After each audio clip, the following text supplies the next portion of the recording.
they will. They'll look at you like you got 6 heads. This is an American phenomenon. We take care of our own. We always have. It is not the government's responsibility. It is our responsibility as citizens. Well, that was renowned pediatric neurosurgeon Dr. Ben Carson speaking about taking care of each other in America. And he has recently challenged the Obama administration on what he calls the crisis with our families. These latest numbers from Pew Research may help you understand why. In 2011, the U.S. marriage rate hit an all-time low of 51%. In 2010, only 63% of children lived in a household with 2 parents. That is down from 82% in 1970. And about 41% of families headed by single mothers live below the poverty line, compared to 9% of married 2-parent families. But Dr. Carson is calling for not for more federal handouts. He actually has a different idea. And boy, has he been skewered for some of his ideas. Dr. Ben Carson joins us live now from Baltimore, Maryland. Again, he is the Pediatric Neurosurgery Division Director at Johns Hopkins Hospital. Dr. Carson, great to have you on. Thanks so much for being here. Thank you. So, these are just some of the problems that we're facing in this country that you've spoken out about many times. You believe we have, to some extent in some of our towns, a culture of victimization, which I want to get to in 1 second with you. But because of your message on that issue and some others, some of which you've been critical of the president on, some of which not so much, boy, have you been attacked. A token, you've been called, an Oreo, please pardon me for repeating this to you. Most recently, a commentator on a rival network said you've been embraced because you're smart and helpful in assuaging white people's guilt, and went on to say that you're enjoying the GOP's version of affirmative action because then people will get to put a bumper sticker on their car saying, "How can I be racist? I would have voted for Dr. Carson." Your thoughts on the attacks on you? Well, you know, if you don't have anything useful to say, then you attack people. You know, if you feel that your house of cards has been discovered and is starting to come unraveled, you become very desperate. You know, intelligent people tend to talk about the facts. They don't sit around and call each other names. That's what you can find on a 3rd grade playground. And this is something that we need to move beyond in this country. And let's have a real discussion about the real facts. If somebody disagrees, let's talk about why they disagree. Let's talk about the pros and cons. Let's see if we can find some accommodation. But to sit around and act like 3rd graders is not productive. So quick to dismiss some of your ideas because they're coming from a man who happens to be a black man. And Condoleezza Rice actually was on the Fox News channel a couple of years ago, speaking to our own Sean Hannity, and she said, because she was subjected to some of this, if you look at a black person, you say that person has to think in a particular way, I don't care if you're white or black, if you say that, then you've got a prejudice. Then you are the one with the prejudice. Do you think that the people who just dismiss you as a token have a prejudice of their own? Oh, well, there's no question. They feel that if you look a certain way, then you have to stay on the plantation. You know, I've heard some people refer to me as an Uncle Tom. Well, obviously, they don't know what an Uncle Tom is because they need to read Harry Beecher Stowe's novel, Uncle Tom's Cabin, to see that he was very, very subservient, kind of go along to get along type person. Obviously, that's not what I'm doing. And what the left frequently does, and some aspects of the right too, is they try to make life so unpleasant for anybody who disagrees with them that people will keep silent. And I know that it's working because so many people come up to me and say, thank you for having the courage to express this. This is the same way I feel.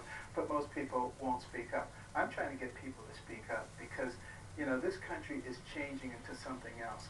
And we need to make sure that we really want it to change into something else and not just end up there and ask ourselves, how did we get there? And I know that, I mean, most people who get attacked in this country, whether it's, you know, cable news people or doctors or what have you, they get attacked because they're considered a threat. I mean, if you were not effective in your message, they would dismiss you. But you have been a very effective messenger of the ideals that you have. And one of them has been, as I mentioned, this belief that in this country we are more and more veering toward viewing ourselves or our own bad luck or our own bad decisions as victims. You know, it's not our fault. We're just victims, and we need to blame somebody else for it, and then we need somebody else to help us out of this situation. And that's correct. And as I've said many times, and by the way, I should mention the things that I've been talking about are things that I've been talking about for 20 years. So people who want to call me names now, they need to go back and look at what I was saying when they were saying that I was a wonderful person and a hero because they didn't know or they thought that I agreed with them. But the fact of the matter is, the whole problem is that we've allowed certain segments to divide our society up and to make us all into enemies. And of course, a house divided against itself cannot stand, but they derive their power from division. They derive their relevance from division. And I'm very much hoping that the American people will actually wake up and see who the real problem is. On the subject of these single-parent families and how problematic they have proven to our children, to our literacy rates and so on, you've been outspoken from Detroit. You're a child of a single mother who helped raise you and helped put you through or encourage you to go to school. You wound up at Yale. But you've been wanting folks to speak honestly about what is happening in our inner cities in particular, family implosion. Why is this not? O'Reilly's been talking about this a little bit, but why is this not discussed more? Because it's become politically incorrect to do so. Every lifestyle is now supposed to be equivalent. We're doing basically the same thing that the Romans did before the collapse of the Roman Empire, when the great wise men with their long white beards would wax eloquently on every subject. And nothing was right, nothing was wrong, everything was relative. And they kind of lost their identity. And they went right down the tubes. And believe me, if anybody thinks that we're moving upwards through all of this victimization and division, they really need to examine their ability to analyze things. Do you think that we need our president to be more active, more vocal on this subject? I know, growing up in Detroit, you look at that city, but 80% of Detroit children raised in single-parent homes. There's a 49% adult illiteracy rate. This is quoting from the Associated Press. Studies from Columbia, Harvard, and Princeton have found a crisis among inner-city black males. Half of 20-something black men unemployed. Single parenthood, the #1 indicator of poverty. Do we need our president to focus on this to try to inspire folks to make different choices? Yes. We need our president, but we need everybody to focus on it because we need to recognize as a society, for every one of those young people that we keep from going down that path of self-destruction, that's one less person we have to be afraid of, protect our families from, one less person we have to pay for in the penal system or the welfare system, one more tax-paying productive member of society but how? who can discover a new energy source. How do you do it?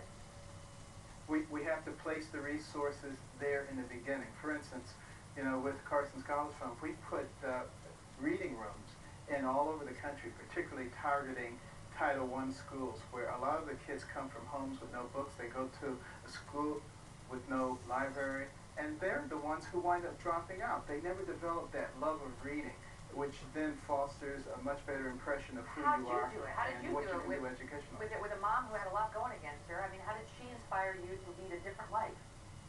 Well, she made me read books. I didn't want to, but there are parental discretions which allow you to force children to do things. And interestingly enough, after a while, I didn't mind reading those books at all because we were desperately poor. But between the covers of those books, I could go any place, I could be anybody, I could do anything. And I started reading about people of accomplishment, and it became clear to me that the person who has the most to do with what happens to you is you. It's not the environment, it's not somebody else. And while everybody else around me was sitting there complaining and pointing at other people, I was sitting there and empowering myself by gaining knowledge and understanding of the world around me. I heard you say on Fox not long ago that your mother used to make you read a poem by Mamie White Miller called Yourself to Blame. So I pulled this poem. It's short. I hope the viewers will indulge me. I know you probably know it by heart, but here it is. If things go bad for you and make you a bit ashamed, often you'll find out that you have yourself to blame. Swiftly we ran to mischief and then the bad luck came. Why do we fault others? We have ourselves to blame. Whatever happens to us, here are the words we say. Had it not been for so-and-so, things wouldn't have gone that way. And if you are short of friends, I'll tell you what to do. Make an examination. You'll find the fault in you. You're the captain of your ship, so agree with the same. If you travel downward, you have yourself to blame. What does that mean to you? I can hear those words every time I made an excuse. Believe me, I heard that point. And, it meant that my mother was not going to accept excuses from me or from my brother. So we had to stop looking for excuses, and we had to start looking for solutions. And we learned relatively early in life how to solve problems and how not to go around whining and complaining. And, that has been something that has characterized my life, throughout my professional career. When people have said, this can't be done, or no one's ever done this before, instead of saying, oh, okay, well, I guess I can't do that, I started looking for ways to make it work, ways that maybe someone else hasn't thought of. And that's what we need to start doing as a nation. We need to develop, once again, that can-do attitude as opposed to that what can you do for me attitude. That is destroying our nation. That is destroying the ideal of America.